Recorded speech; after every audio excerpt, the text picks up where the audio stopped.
Hi, my name is Dane Greversen and welcome to this video where I'll be talking about why being a freelancer sucks. I've been a freelancer for the last 3 years and I'll share some of these ideas on why I haven't, well, what I find challenging about it. I created another video about why being a freelancer rocks. You can find it in this channel or on the blog. And normally I don't like to say negative things, but some of these things is well, quite common and it's a good thing to know. So I've listed 5 of these things that I find most challenging about working as a freelancer. So the first one that you need to be able to manage as a freelancer is how you can manage the uncertainty behind it. When you're working at a big company or a consultancy, you know that they will take care of you and find a new project to you, or they have their ability to get work for you. When you're working as a freelancer, you have to do that yourself. And that is a bit challenging in some aspects and sometimes to get that and know, well, I may not have a job next week and I don't know what I'll be doing. I hope I will have a project that I'll be working on, but I don't know at the moment. So that is really, for me, a bit challenging.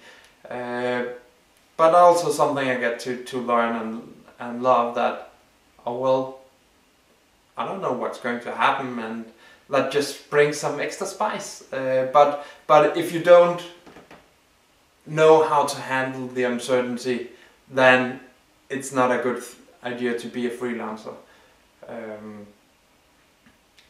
It's, yeah, the mindset, and probably it can be changed.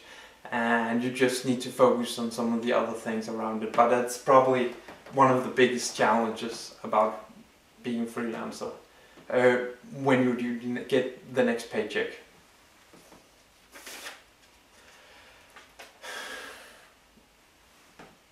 Well, vacation is sometimes challenging as a freelancer because, well, you're getting paid directly the number of hours you're working, and that corresponds to how much you will be getting paid. So the more you work, the more you're getting paid. That also means that if you go for a week of vacation, you're getting paid for a week less. And that translates to a lot of money. And well, and if you get injured and have to get surgery like I have, it's also, you have to be able to care for that yourself and make sure you have enough funds to support it. But I think that's also a mindset that, you know, as a freelancer, you are supposed to be taking vacations, even though it directly links to how much you're getting paid, or how much you make with your consultancy. So yeah, and well, you are a hired gun in most instances, so you just gotta do what the client asks for.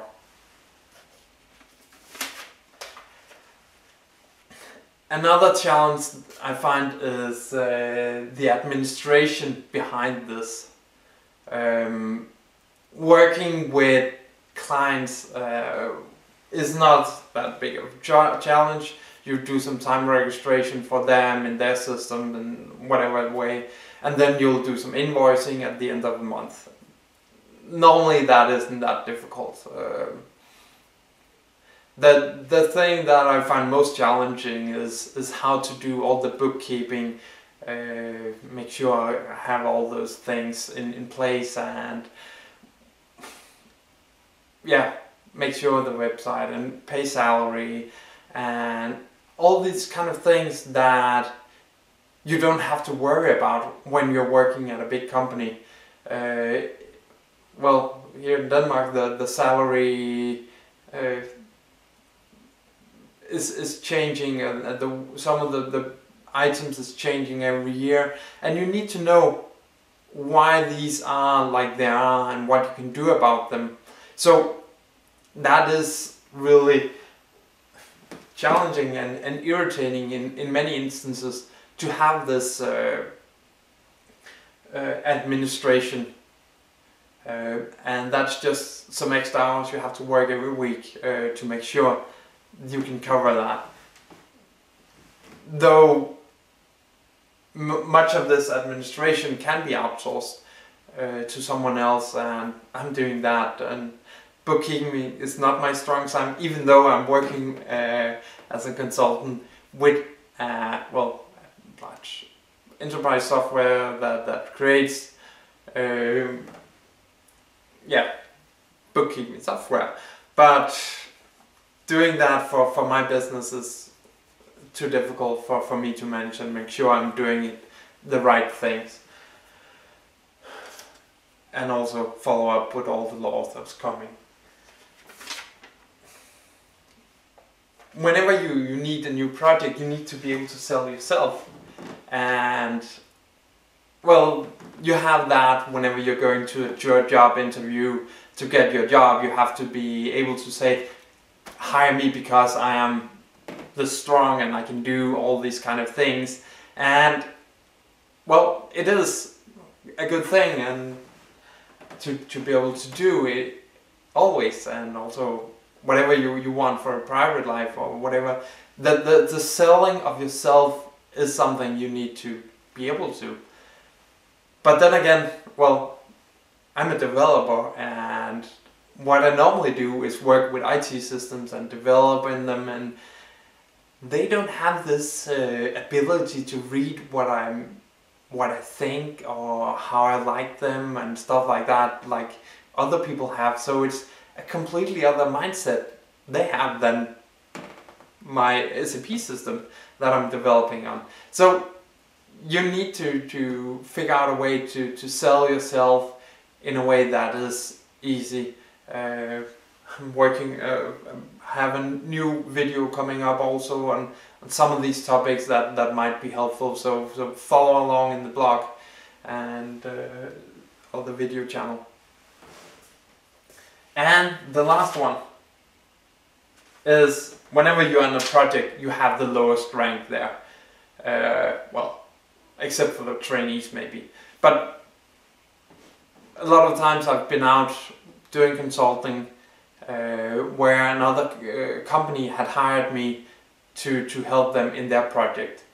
And of course, I didn't have that much higher stake in if this project was a success or not. I was, yeah, like a hired gun, just going there to help them out with whatever they were doing. And it translates kind of to well, you're just going to do whatever they ask you to do.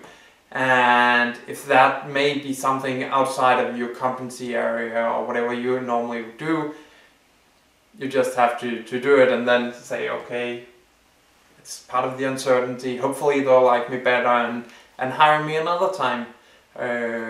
And well, you always know you get paid for the work you are doing.